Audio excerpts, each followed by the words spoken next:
mendiseminasikan budaya positif atau mensosialisasikan budaya positif di sekolah saya kepada rekan-rekan saya. Sekian, terima kasih. Assalamualaikum warahmatullahi wabarakatuh. Demi bakti pada Ibu Pertiwi, demi bakti pada Ibu Pertiwi, belajar bergerak berbagi untuk negeri.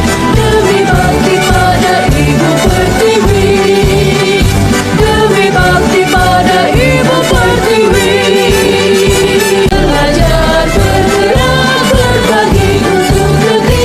Demi bakti pada Ibu Pertiwi.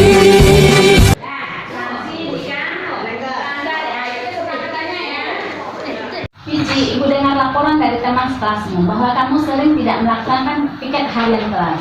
Apakah hal itu benar? Benar, Bu. Kira-kira sudah berapa kali kamu tidak melaksanakan piket kelas? Sudah 4 kali, Bu. Kamu sering tidak melakukan piket kelas. Apakah itu menurut kamu suatu kesalahan? Iya, Bu. Baiklah, Pici. Melakukan kesalahan itu adalah hal yang manusiawi. Setiap manusia pasti berbuat salah dan melakukan kesalahan. Namun yang paling penting adalah belajar dari kesalahan tersebut dan memperbaikinya. Bagaimana menurut kamu? Setuju. Assalamualaikum warahmatullahi wabarakatuh. Perkenalkan, nama saya Al-Zahra dari kelas 8B. Saya senang sekali diajak berdiskusi dengan Bu Guru untuk selalu dapat mengendalikan diri dan menahan amarah saya. Assalamualaikum warahmatullahi wabarakatuh. Waalaikumsalam. Alhamdulillah, bersyukur kita panjatkan kehadiran Allah Subhanahu wa Ta'ala. Salawat dan salam kita kirimkan buat Nabi Muhammad Sallallahu Alaihi Wasallam. Allahumma sholli ala Muhammad wa ala ali Muhammad. Yang sama-sama kita hormati Ibu Kepala Sekolah SMP Negeri 2 Kubu, yang sama-sama kita hormati Ibu calon guru penggerak angkatan 8 yang berbahagia hadirat semuanya. Pada kesempatan kali ini, acara diseminasi penerapan budaya positif oleh calon guru penggerak angkatan 8 Ibu Farida SSI pada tanggal 24 Juli 2023 akan segera dimulai. Maka untuk pertama kita dengarkan kata sambutan oleh Ibu Kepala Sekolah SMP Negeri 2 tersebut. Kepada Ibu, silakan. Assalamualaikum warahmatullahi wabarakatuh.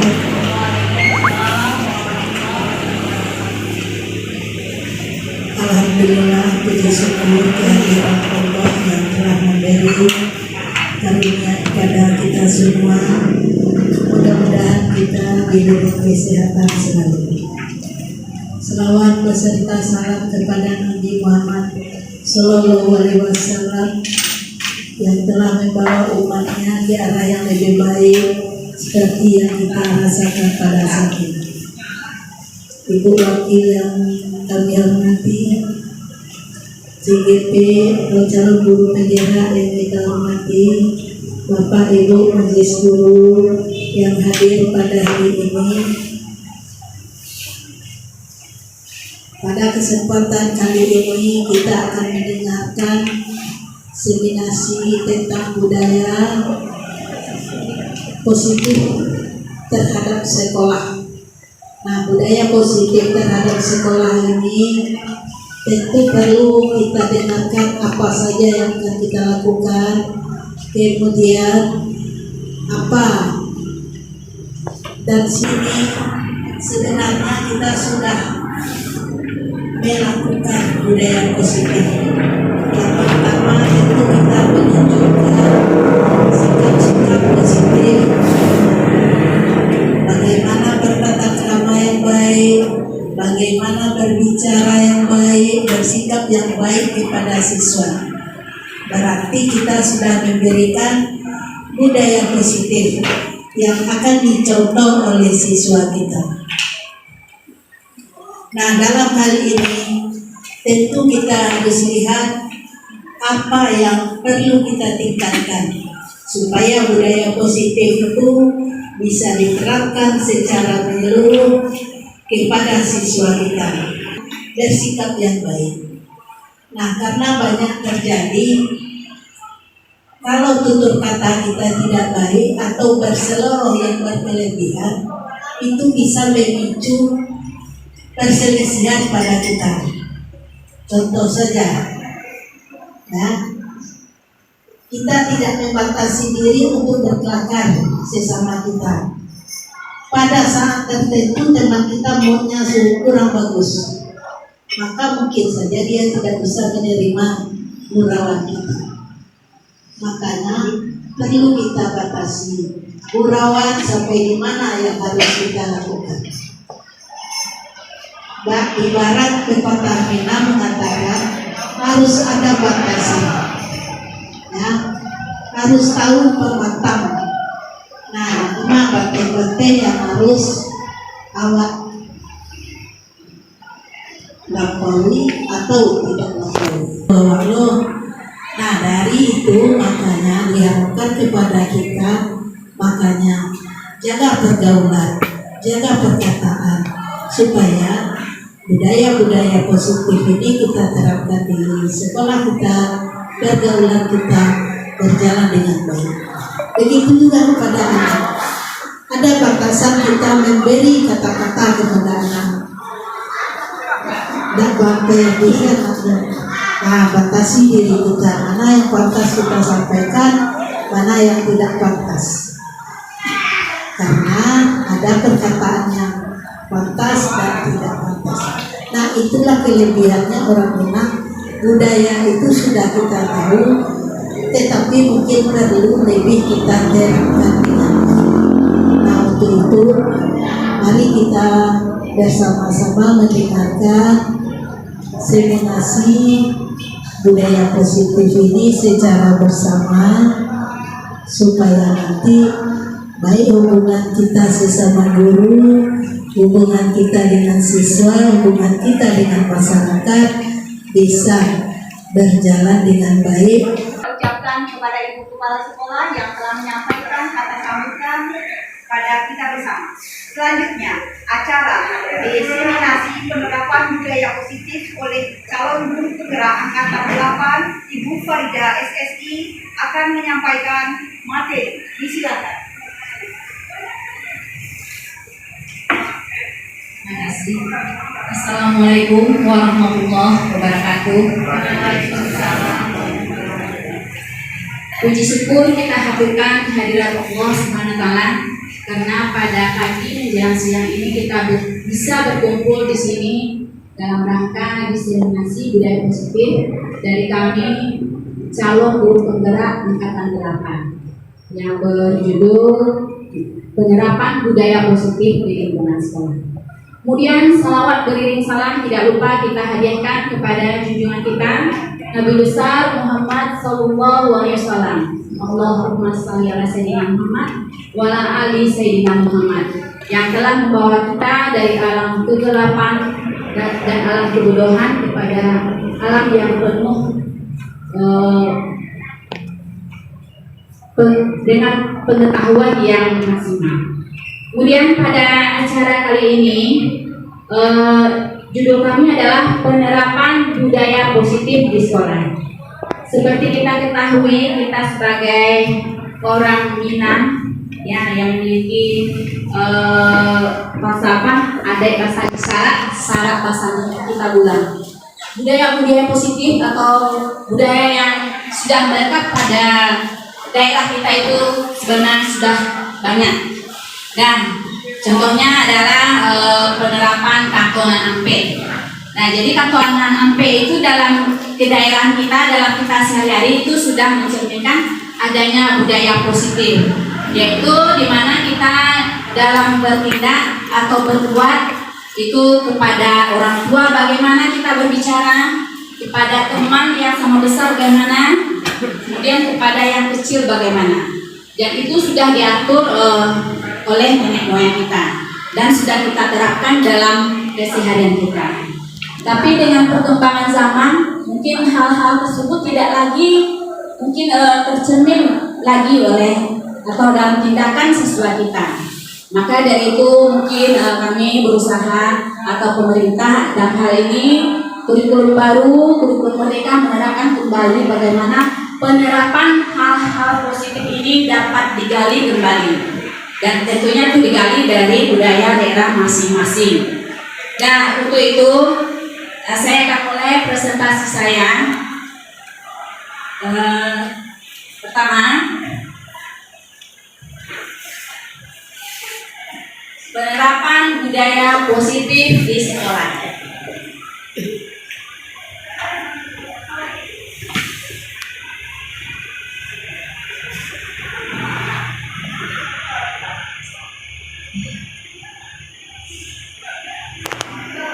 Bisa Bapak Ibu lihat di slide depan ditayangkan budaya positif. Budaya positif itu merupakan perwujudan dari nilai-nilai atau keyakinan universal yang diterapkan di sekolah. Budaya positif di sekolah tidak dapat diciptakan secara instan. Dalam penerapan budaya positif di sekolah diperlukan tuntunan dan tauladan dari seorang guru. Nah, jadi dalam penerapan budaya positif ini perlu adanya tuntunan dan tauladan dari seorang guru. Budaya positif di sekolah ialah nilai-nilai, keyakinan-keyakinan, dan kebiasaan-kebiasaan di sekolah yang berpihak pada murid, agar murid dapat berkembang menjadi pribadi yang kritis, penuh hormat, dan bertanggung jawab. Jadi sebelum kita penerapan dalam budaya positif ini di sekolah kita, tentu adanya kebudayaan-kebudayaan yang kita gali terlebih dahulu di kelas kita masing-masing. Di mana dalam penerapan budaya itu tercermin dari bagaimana tingkah laku dari siswa, mulai dari dia berada di kelasnya masing-masing, bagaimana dia belajar. Nah, dalam penerapan budaya positif ini digali dulu dari kelas masing-masing, yaitu dengan menggali atau penerapan ketetapan atau nilai-nilai kelas di kelas masing-masing. Dan sebelumnya disiplin positif. Disiplin positif adalah menumbuhkan disiplin yang didorong dalam diri anak tanpa hukuman dan hadiah, memerlukan aturan dan batasan yang jelas apa yang boleh dan yang tidak boleh dilakukan untuk kepentingan bersama. Saya lanjutkan. Nah, sebelum itu tentu kita adanya perubahan paradigma dari untuk pencapaian ini.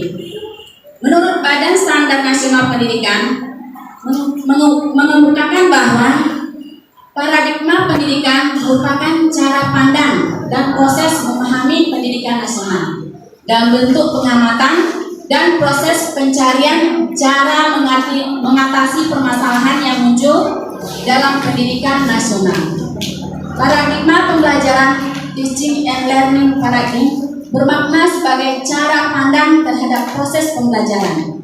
Satu sisi dilihat bahwa siswa atau peserta didik sangat dominan pengaruhnya terhadap proses pembelajaran. Nah, jadi pada tahap selanjutnya, di mana sebelumnya paradigma bahwa guru itu adalah sebagai teacher center. Nah, segala sesuatu yang tersangkut dalam proses pembelajaran di kelas itu guru yang paling dominan. Guru yang memberikan informasi, guru yang menerangkan, dan guru yang memberikan segala arahan yang ada di kelas.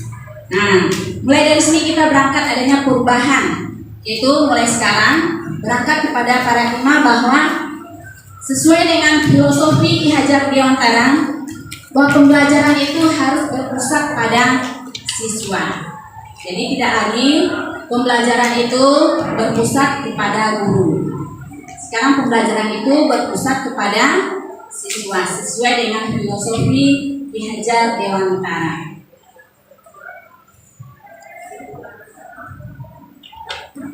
Dan untuk itu sebagai keterangannya untuk paradigma baru pembelajaran untuk saat ini yang harusnya kita terapkan untuk selanjutnya. Untuk membangun budaya yang positif, sekolah perlu menyediakan lingkungan yang positif, aman dan nyaman, agar murid-murid mampu berpikir, bertindak, dan mencipta dengan merdeka. Mandiri, bertanggung jawab. Salah satu strategi yang perlu ditinjau ulang adalah bentuk disiplin yang dijalankan selama ini di sekolah-sekolah kita. Pembahasan disiplin kali ini akan meninjau teori yang dikemukakan oleh Diane Gosen. Sebelum kita gali lanjut tentang teori disiplin restitusi, lazimnya disiplin dikaitkan dengan kontrol. Nah, jadi disiplin yang kita terapkan di sini tidak lepas dari kontrol dari seorang guru. Nah, jadi disiplin positif yang akan kita terapkan nanti itu tidak lepas dari kontrol guru dalam menghadapi murid. Nah, jadi guru perlu mengawasi dan mengontrol. Tugas guru di sini adalah membimbing dan biarkan siswa menjalani bagaimana pembelajarannya yang dia inginkan.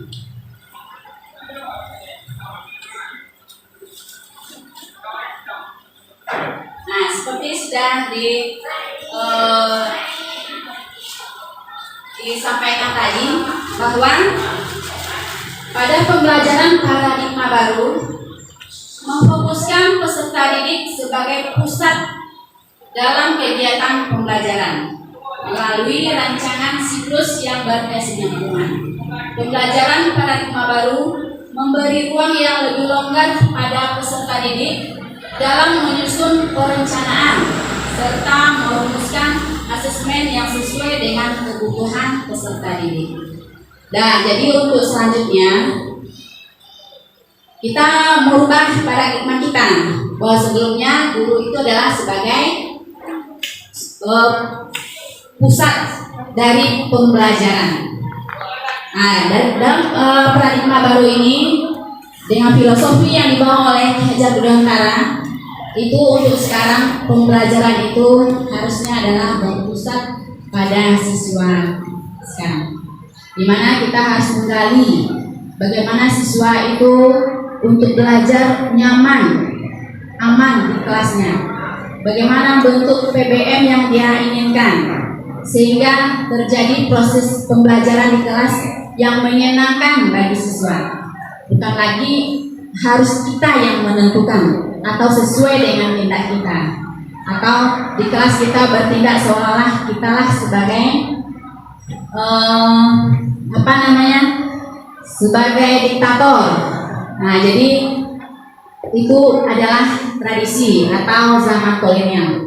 Guru yang bertindak sebagai diktator bukan lagi dipakai pada saat sekarang, tapi saat ini adalah guru yang bertindak sebagai pembimbing, penuntun siswa dalam menemukan kebahagiaannya. Nah, jadi sifat guru di sini atau peran guru di sini adalah sebagai penuntun atau pembimbing.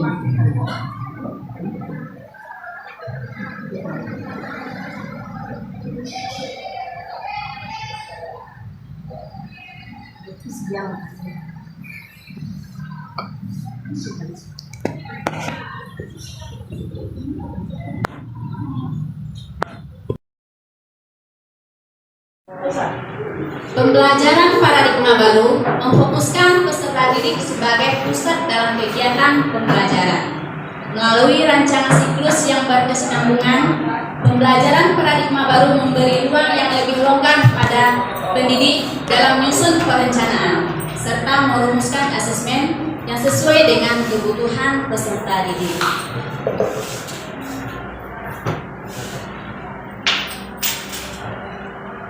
Nah, jadi pada kali ini dalam meluruskan beberapa miskonsepsi tentang kontrol. Pertama, adanya ilusi guru mengontrol murid. Nah, pada dasarnya kita tidak dapat memaksa murid untuk berbuat sesuatu jikalau murid tersebut memilih untuk tidak melakukannya. Jadi, jika murid memilih untuk tidak melakukannya, kita tak akan bisa memaksa murid. Walaupun tampaknya kita sedang mengontrol perilaku murid tersebut, hal ini karena murid tersebut sedang mengizinkan dirinya dikontrol. Saat itu bentuk kontrol guru menjadi kebutuhan dasar yang dipilih murid tersebut. Teori kontrol menyatakan bahwa semua perilaku memiliki tujuan, bahkan terhadap perilaku yang tidak disukai. Itu ilusi bahwa guru mengontrol murid. Berikutnya, ilusi bahwa semua penguatan positif efektif dan bermanfaat. Penguatan positif atau bujukan adalah bentuk-bentuk kontrol. Segala usaha untuk mempengaruhi murid agar mengulangi suatu perilaku tertentu adalah suatu usaha untuk mengontrol murid tersebut dalam jangka waktu tertentu. Kemungkinan murid tersebut akan menyadarinya dan mencoba untuk menolak bujukan kita.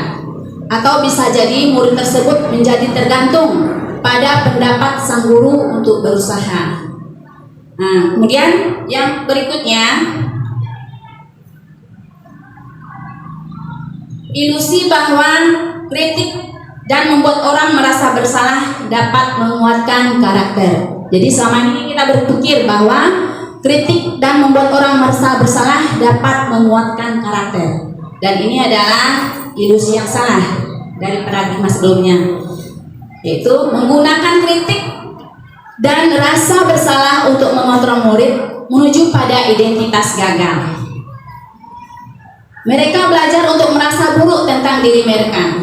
Mereka mengembangkan dialog diri yang negatif.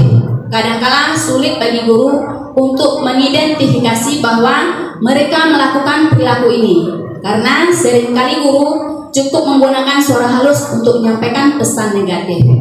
Nah, jadi kritik ini kita merasa itu adalah suatu hal yang baik bagi murid, tapi ternyata itu adalah menimbulkan atau hal yang tidak baik bagi murid.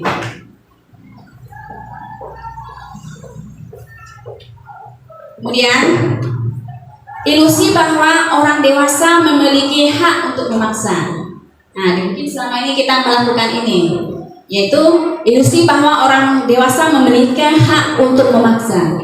Banyak orang dewasa yang percaya bahwa mereka memiliki tanggung jawab untuk membuat murid-murid berbuat hal-hal tertentu.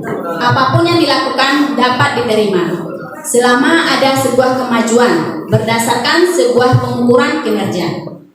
Pada saat itu pula orang dewasa akan menyadari bahwa perilaku memaksa tidak akan efektif dalam jangka waktu yang panjang, dan sebuah hubungan permusuhan akan terbentuk.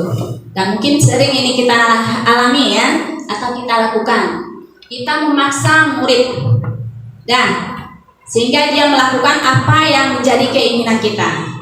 Padahal itu adalah akan menciptakan jurang antara kita dengan siswa, yang nantinya akan menimbulkan permusuhan dalam hati siswa tersebut terhadap sang guru yang memaksa.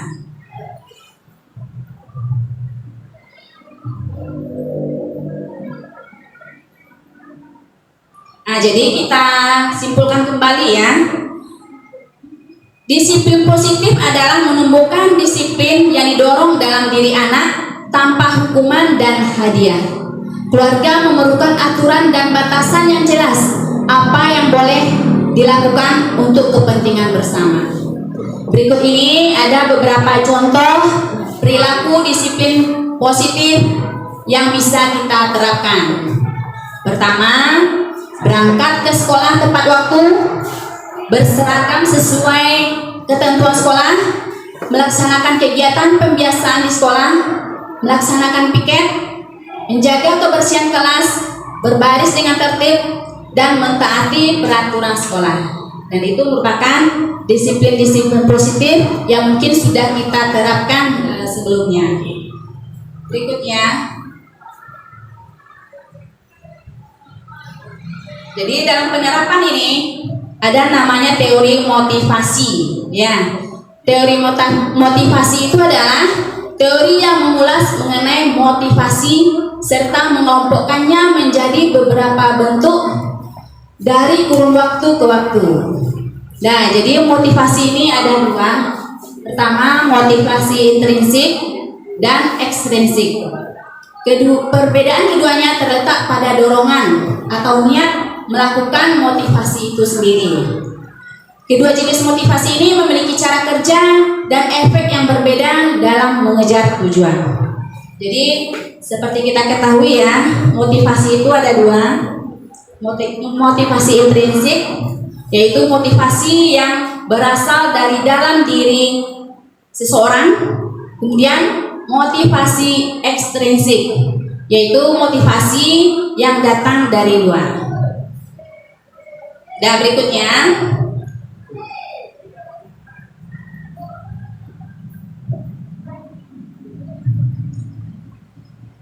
nah, jadi tadi kita bicara motivasi ya.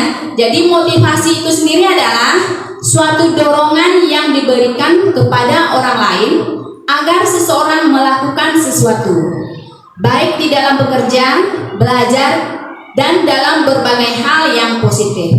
Contohnya yaitu seorang guru memberikan motivasi kepada siswa yang akan melaksanakan ujian nasional agar rajin belajar dan berdoa.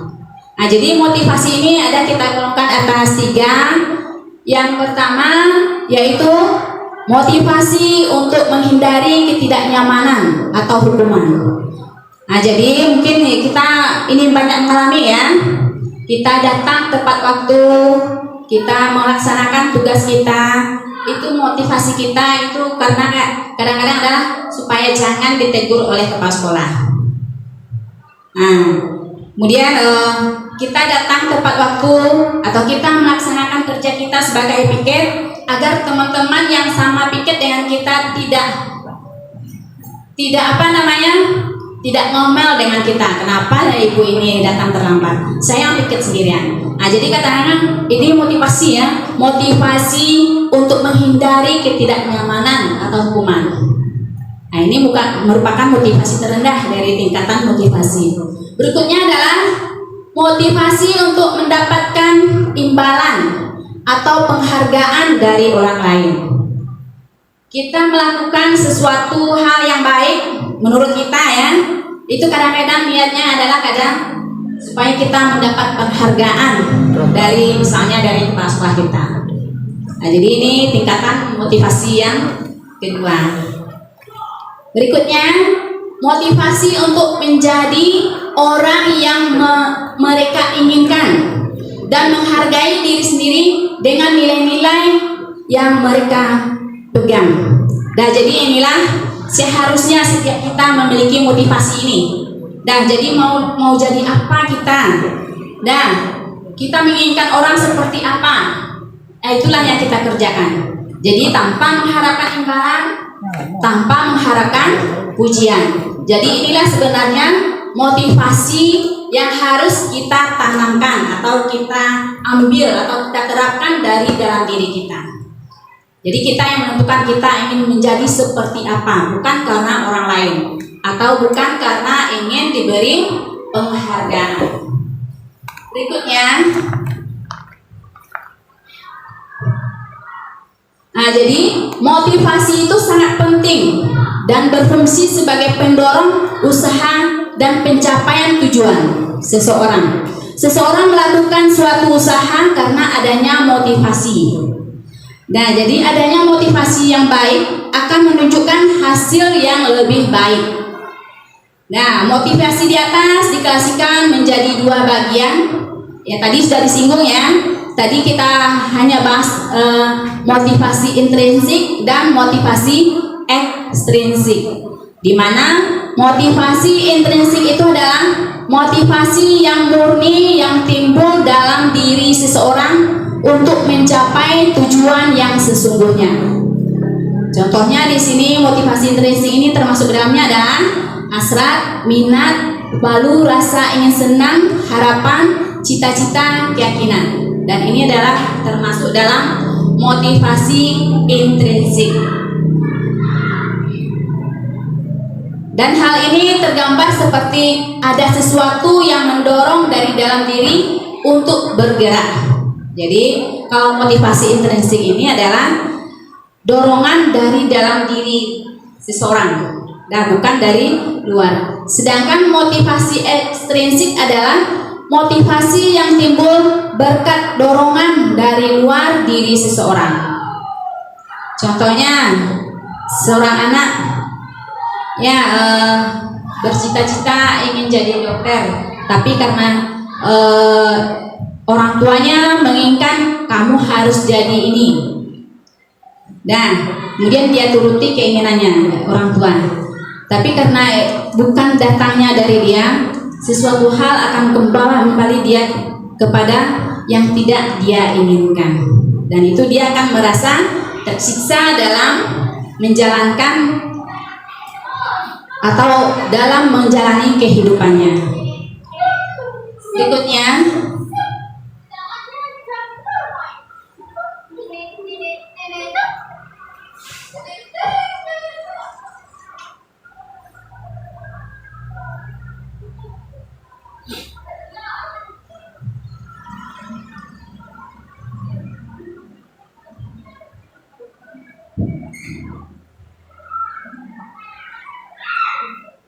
dan masuk materi berikutnya yaitu kebutuhan dasar.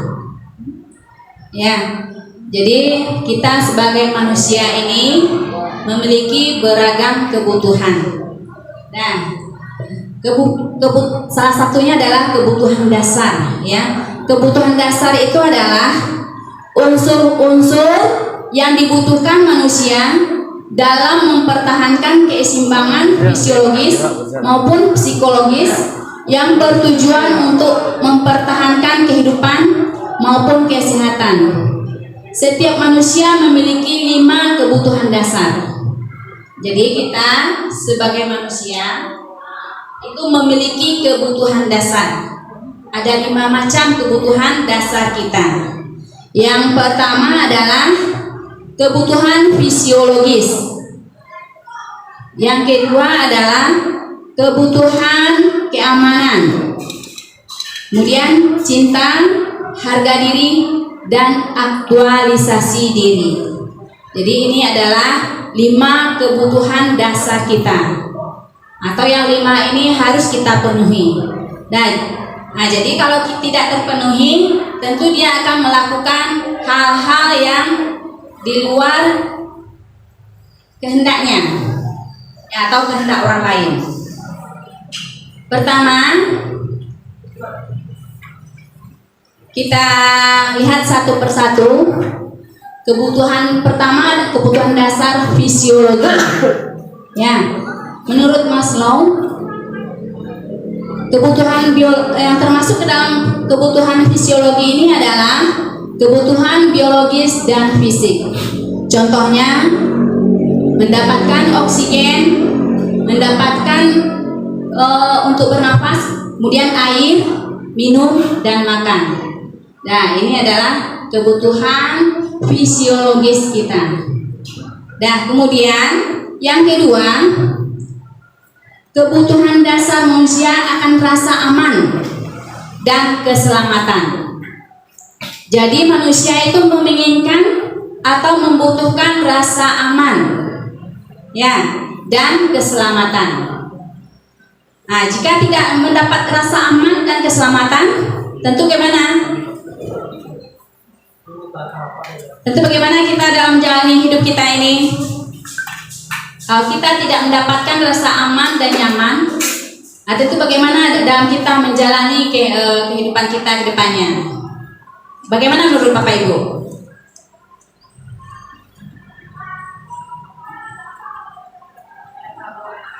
Ya, bagaimana? Kalau tidak ada rasa aman dan nyaman saat kita menjalani kehidupan kita, jadi bagaimana? Hah?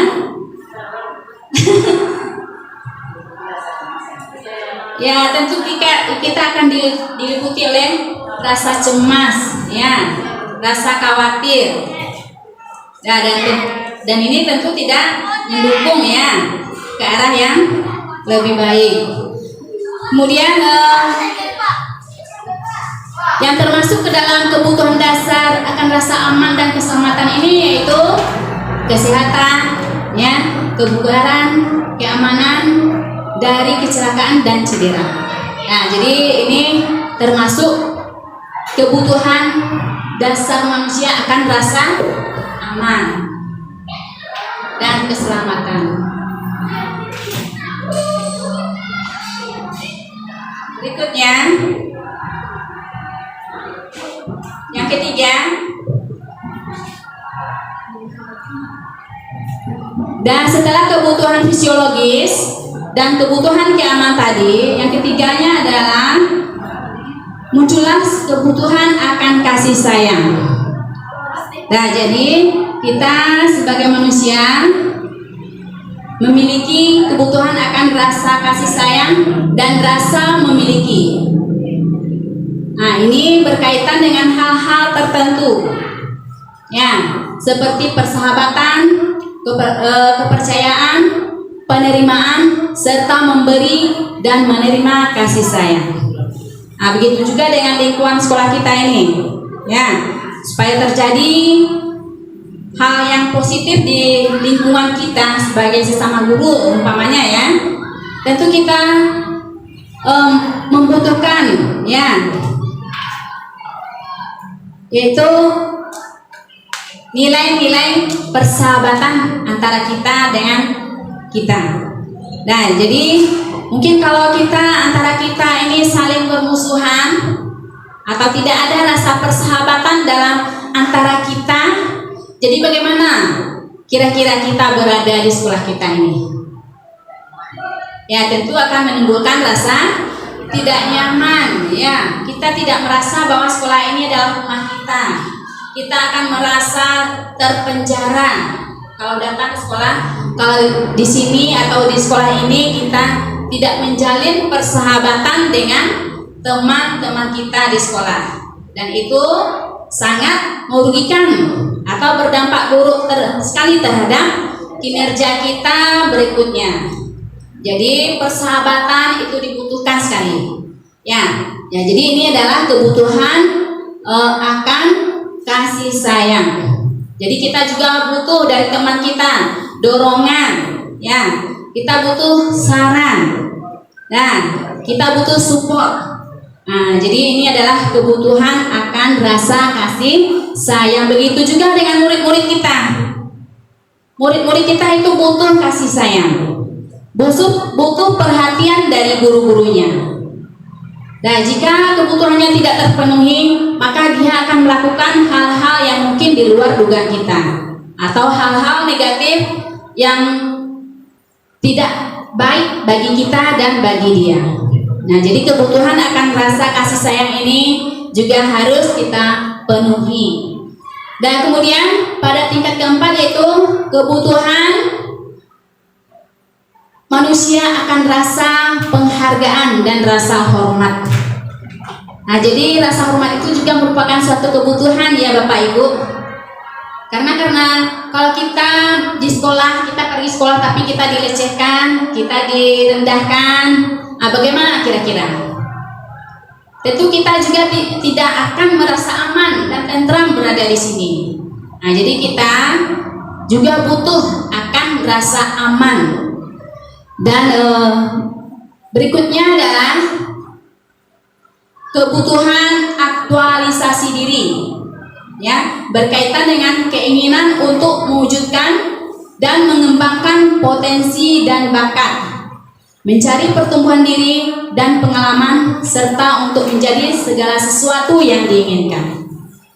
Kadang-kadang kita di kelas melihat anak kita berlari-larian, ya, tendang sana, tendang sini. Dan pasti sesuai dengan yang kita pelajari tadi, ada sesuatu atau ada kebutuhan dasarnya yang mungkin tidak terpenuhi.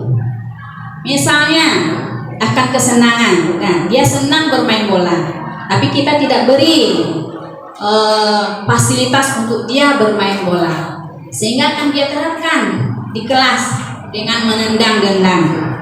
Kemudian aktualisasi dia itu dia ingin atas kesenangan, misalnya suka menggambar. Nah, anak tersebut suka menggambar, tapi kita tidak fasilitasi. Nah, kita tetap arahkan dengan keinginan kita, maka akan dia coretlah meja-meja sesuai dengan keinginannya.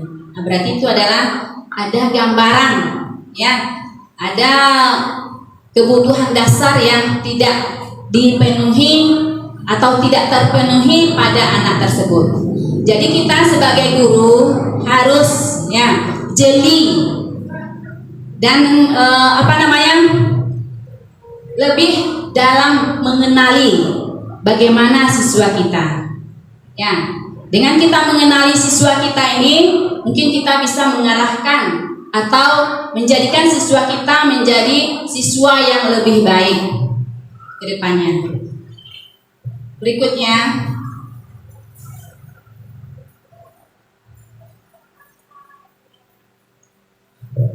di dalam penerapan disiplin positif tadi, budaya positif yang akan diterapkan di sekolah. Di sini ada materi posisi kontrol restitusi. Ya. 5 posisi kontrol menurut Diane Gosen dalam bukunya Restructuring School Discipline tahun 1998 mengungkapkan bahwa guru perlu meninjau kembali penerapan disiplin di dalam ruang-ruang kelas mereka selama ini. Apakah telah efektif? Apakah berpusat pada murid, memerdekakan dan memandirikan murid? Bagaimana dan mengapa melalui serangkaian riset dan berdasarkan pada teori kontrol William Gosen berkesimpulan. Nah, di sini dalam materi yang sudah diberikan kami mempelajari ada 5 posisi kontrol yang perlu diterapkan oleh seorang guru atau atasan. Kelima posisi kontrol tersebut adalah yang pertama penghukum. Yang kedua adalah pembuat rasa bersalah. Yang ketiga teman. Yang keempat pemantau, dan yang tingkat atas adalah manajer. Nah, jadi kita berada pada posisi mana kira-kira? Jadi sebelumnya kita berada pada posisi mana? Nah, coba kita lihat satu persatu.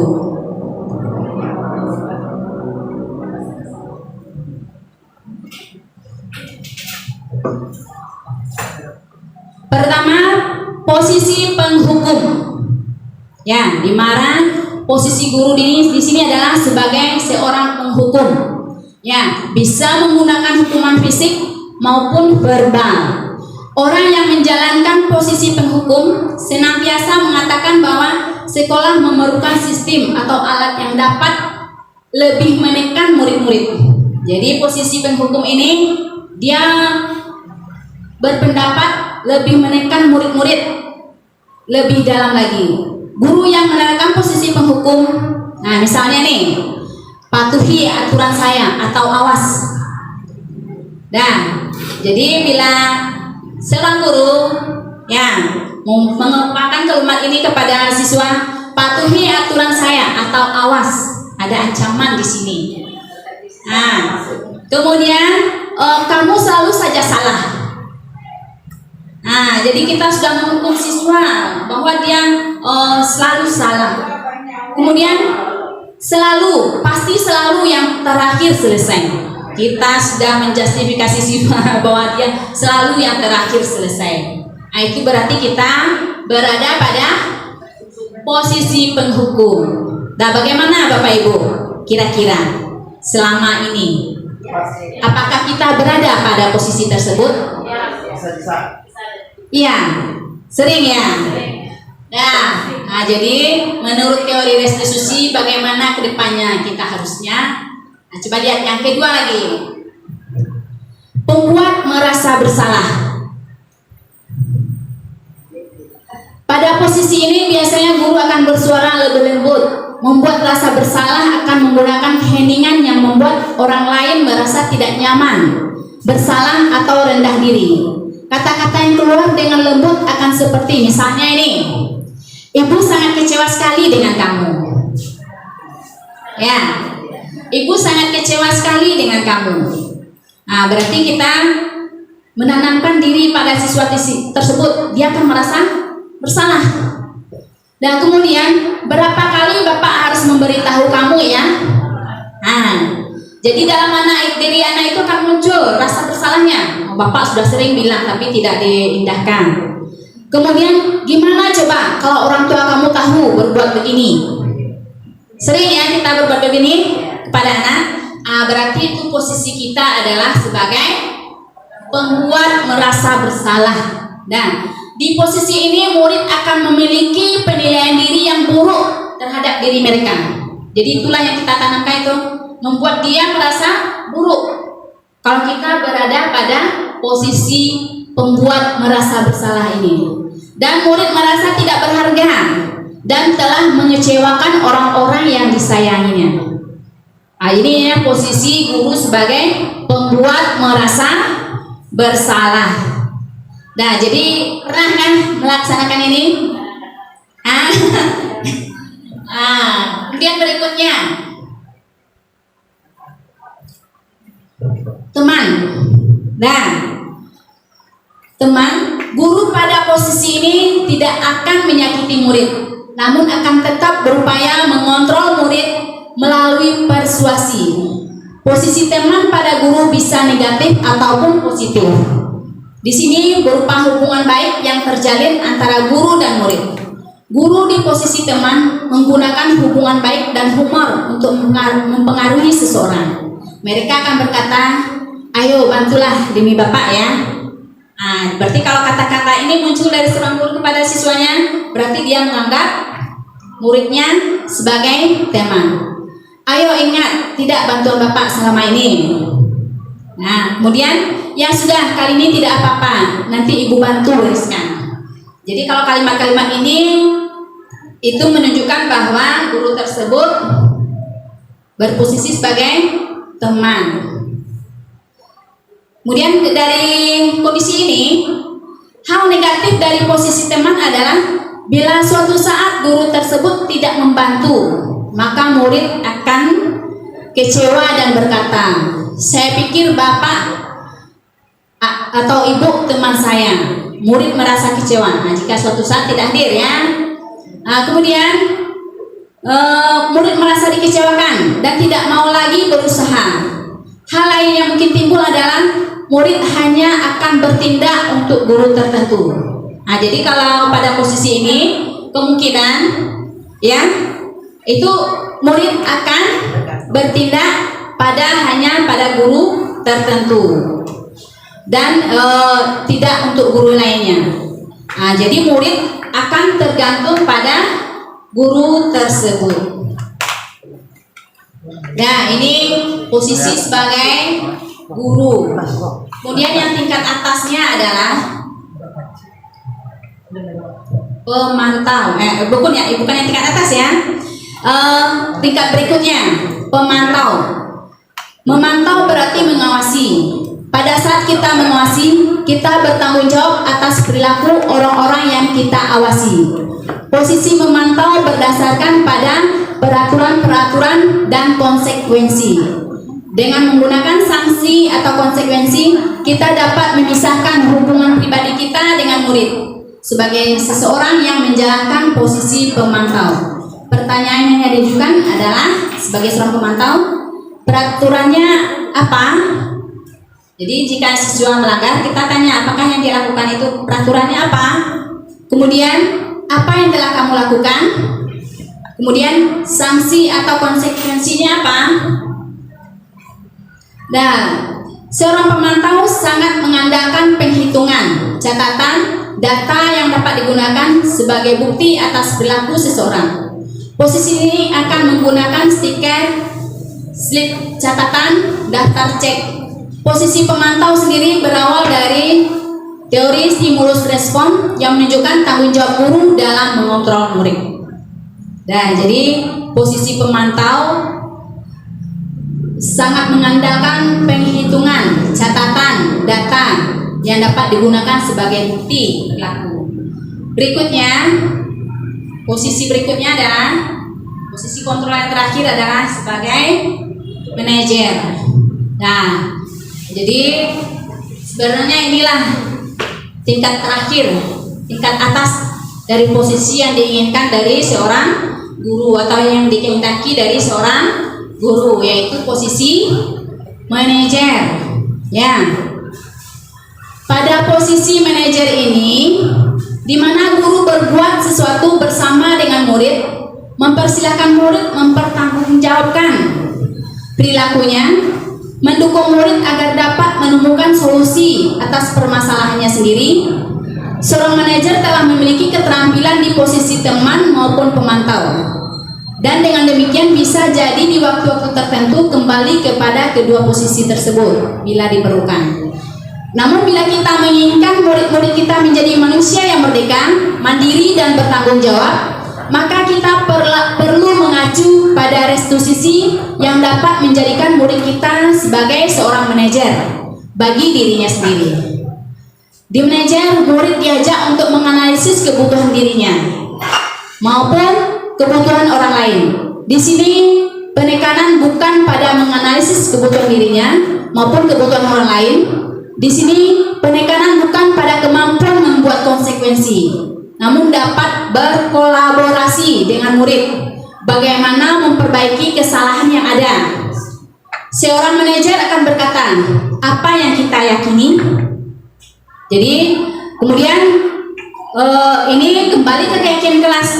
Sebelum kita menerapkan disiplin positif tadi, ya budaya positif tadi, tentu mulai dari keyakinan di kelas kita masing-masing yang kita buat.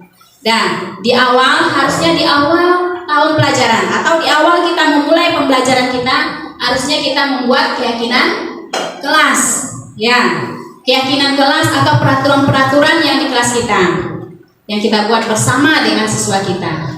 Dan jika siswa tersebut melanggar, tentu kita akan adakan sanksi, dan sanksi tersebut adalah berasal dari siswa, bukan dari kita. Jadi siswa bisa menjalankan segala sesuatunya itu sesuai dengan yang sudah ditetapkan. Dan jadi dimulai dari keyakinan kelas yang kita buat di awal tahun pelajaran atau di awal saat kita memulai pembelajaran kita. Apa langkah kedepannya yang harus kita lakukan supaya pembelajaran kita itu berjalan dengan lancar dan tertib? Tentu kita harus buat keyakinan atau peraturan-peraturan kelas atau berupa keyakinan kelas yang tentu akan diyakini oleh seluruh murid untuk tetap dijalankan dan dipedomani agar proses yang kita lakukan di kelas berjalan semaksimal mungkin dan membentuk pembelajaran yang berpusat pada siswa. Jadi di sinilah kita dituntut, ya, bagaimana posisi kontrol kita selama ini, di mana kita berada.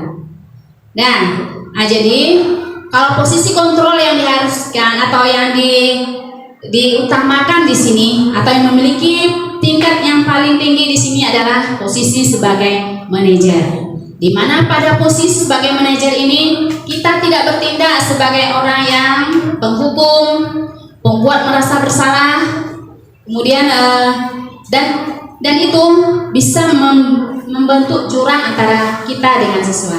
Jadi dengan penerapan ini, budaya positif ini, kita diminta untuk berangsur-angsur, nah, untuk memilih atau menempatkan posisi kita dalam memproses siswa pada posisi manajer.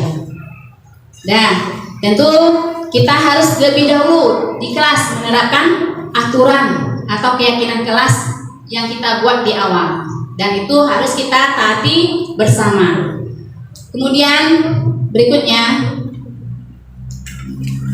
nah ini keyakinan kelas. Nah, jadi posisi kontrol tadi tentu berawal dari sini, ya. Nah, keyakinan kelas merupakan metode untuk menimbulkan kembali disiplin positif yang didasari oleh motivasi dari dalam diri. Implementasi keyakinan kelas dilatar belakangi bahwa ditemukannya beberapa murid yang masih diingatkan untuk melakukan tindakan kebaikan atau kedisiplinan. Jadi keyakinan kelas ini dibuat, ya, dilatar belakangi, yaitu karena masih ada siswa yang perlu diingatkan, ya, dalam kesehariannya. Nah, keyakinan kelas ini juga dibuat itu untuk bagaimana kedepannya PBM atau proses yang terjadi di dalam kelas berjalan dengan baik dan lancar tanpa ada kendala. Nah, berikutnya, nah jadi keyakinan kelas itu merupakan sebuah ketetapan atau aturan kelas yang telah disepakati dan telah dijelaskan bersama. Apa dampak yang akan diterima jika kesepakatan tersebut dilanggar? Pembentukan dan peraturan-peraturan yang telah ditetapkan merupakan proses untuk menciptakan disiplin positif dari siswa, sehingga siswa dengan kesadaran penuh akan melaksanakan ketentuan tersebut dengan penuh tanggung jawab. Nah, jadi disiplin positif mulai dari kelas dengan membuat adanya keyakinan kelas. Nah, adanya budaya-budaya yang dari bawah itu kita terapkan, tentu dengan sendirinya akan terciptalah budaya positif di sekolah. Nah, jadi budaya positif mulai dari bawah, yaitu dari adanya keyakinan kelas yang kita buat bersama dengan siswa kita. Berikutnya,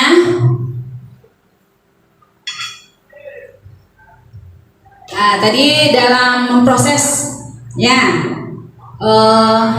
dalam posisi kita ada tadi 5 ya, posisi kontrol kita.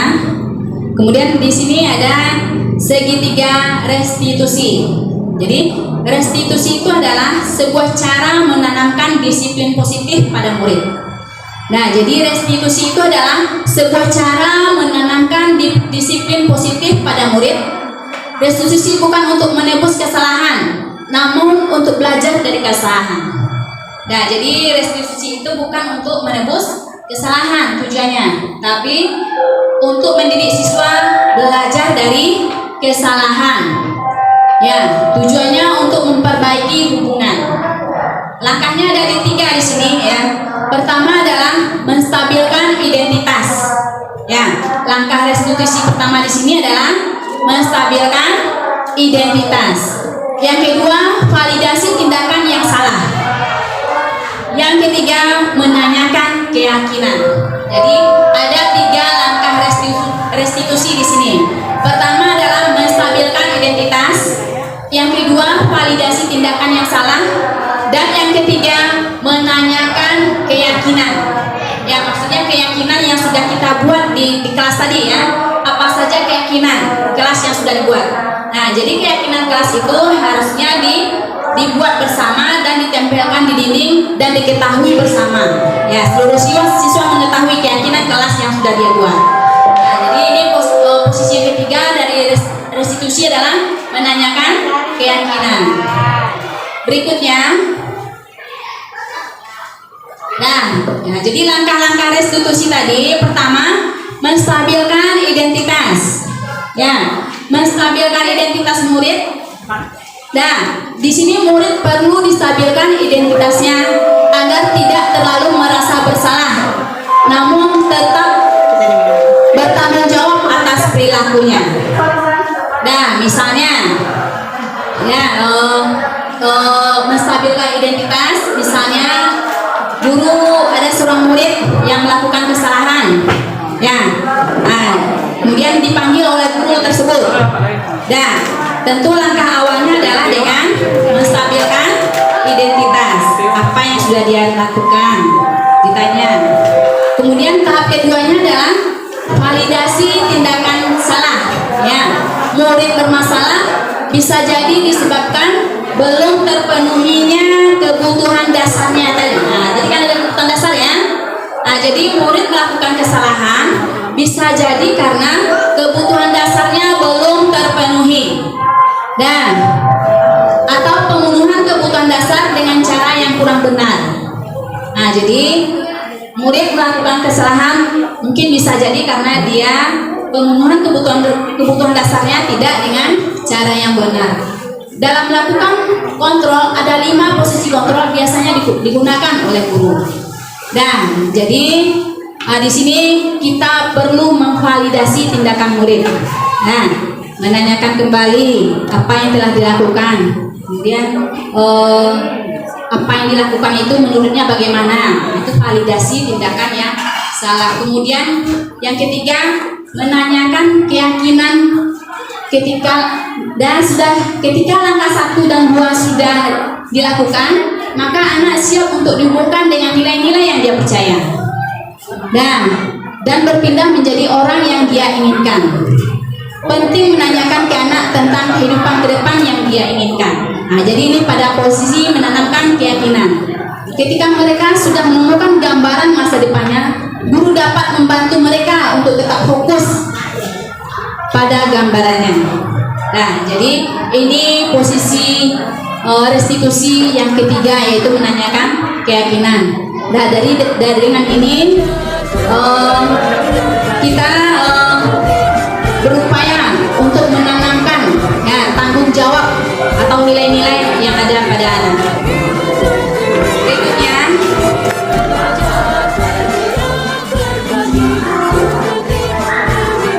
dan sekian dari saya tentang penerapan disiplin positif di sekolah. Sekian, terima kasih. Assalamualaikum warahmatullahi wabarakatuh.